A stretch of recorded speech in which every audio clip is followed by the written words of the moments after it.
What the heck is going on in the European Union? Every time we talk about the European Union, about what's happening in the country, or in all the countries, lately we're talking about corruption. You've noticed that, right? It's a complicated situation, and we have to talk about France. The scourge of corruption has reached France. Well, I mean, it's not that far fetched, is it? Considering that, for example, Macron said that, well, they couldn't criticize the Ukrainians because, well, who hasn't been corrupt, right? Unbelievable. Statements from Emmanuel Macron himself. Thank you. And, well, it seems he was right. Just today, a few moments ago, the home of France's Minister of Culture was searched over corruption allegations.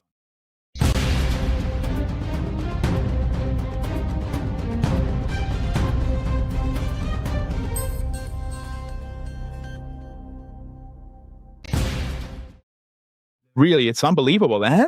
Now, Mr. Macron is like the Nostradamus of politics, right? Let's remember he himself said, we can't criticize the rampant, terrible corruption that's happening right now in Ukraine. Because who hasn't been correct? What country doesn't have correction?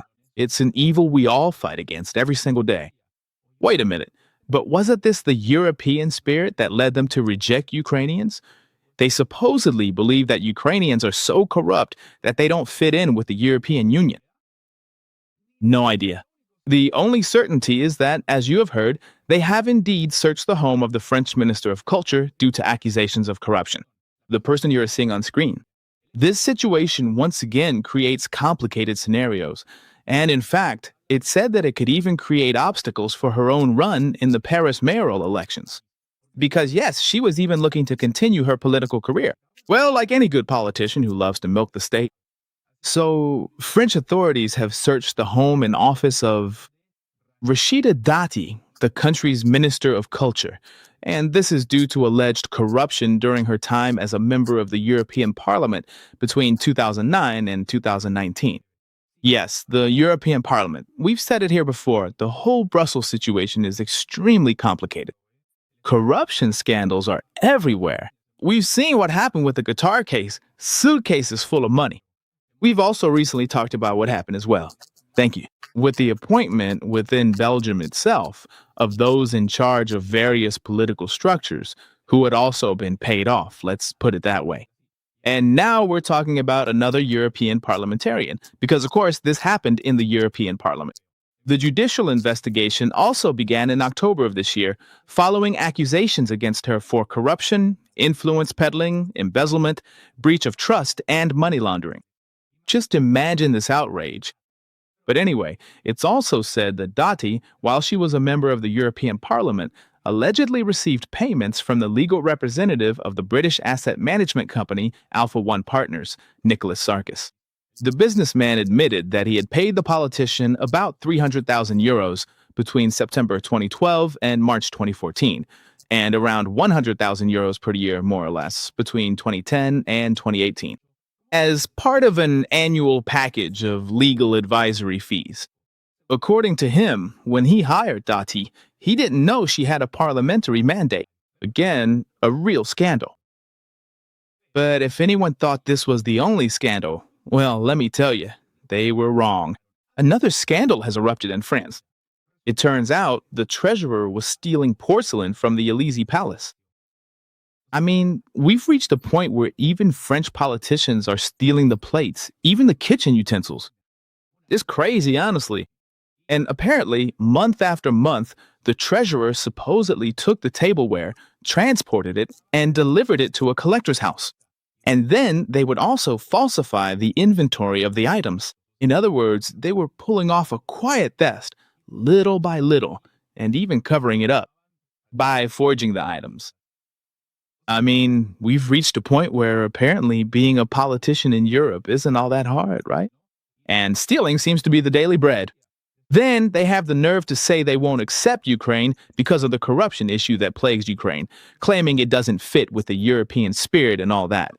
So, a French treasurer appeared in court on Thursday for having stolen more than 100 pieces of porcelain used for grand state dinners and other festive occasions at the Élysée Palace.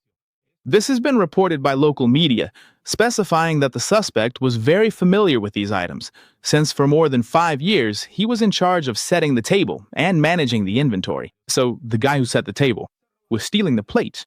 It's unbelievable what's happening in France. Then they go on to say there's no corruption in Europe, that it's the first world, that everything is extremely civilized, the European spirit.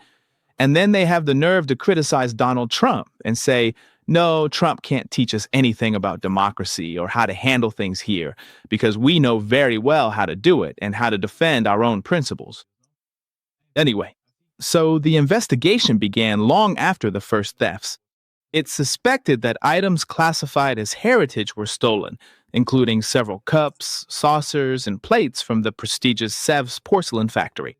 The central figure is the treasurer, Thomas, who handed over the items to the porcelain collector living in Versailles, Glissane. All of this, obviously, only the last name is known, just the initial in this case, which is M, after they got in touch through social media at the beginning of 2024. Systematic theft. And let me tell you, fun fact, the lives of these French officials are just way too lavish. A bit like Marie Antoinette, right? Anyway, and, well, finally, the cherry on top, although it's really bad news for Boris Johnson himself, he must be very sad right now, is that Boris Johnson was the first to come forward and tell the UK, hey, the time has come. Europeans are useless. In the European Union, they're not stealing the frozen Russian assets, but we have to show that we're better thieves. So guys, we have to steal the frozen Russian assets. Look at how brilliant Boris Johnson is, as always, a real pro when it comes to starting wars and then washing his hands of everything, right? Well, just like Trump, who promised them all sorts of outrageous things to the British themselves. And in the end, he gave him nothing because he didn't get reelected. And yes, in this case, Mr. Boris Johnson is telling the United Kingdom that they need to steal the frozen Russian assets. With that, they're supposedly going to deal a massive blow to Mr. Putin and win the conflict, something not even he believes. But you know what's the most striking thing about all of this? Let me tell you, just now, the United Kingdom has come forward and said, guys, we are not going to use the frozen Russian assets. So, bad news for Boris Johnson. The UK itself has decided not to use the frozen Russian assets, unlike what the European Union is doing. So Boris Johnson's intention to come out and say, well, the European Union is useless because they can't seize the Russian assets, but we can because blah, blah, blah, and we have the ability. In reality, it's not that simple. And of course, if we look at scenarios where, for example, the IMF suddenly comes out and says that stealing the frozen Russian assets is suicide, economic suicide. Well, at least the people who understand and know a bit about economics have decided not to go through with this madness. As for Boris Johnson, as always, he takes a stance that's a bit unhinged or very out of touch with reality. Kind of like Trump, who comes out and says that Peruvians fight with snakes every day. But now we understand the real situation. Regarding the tension Boris Johnson has been trying to stir up all this time. Here, in fact, we mentioned it at the time, a British businessman. A businessman in the sector, yes.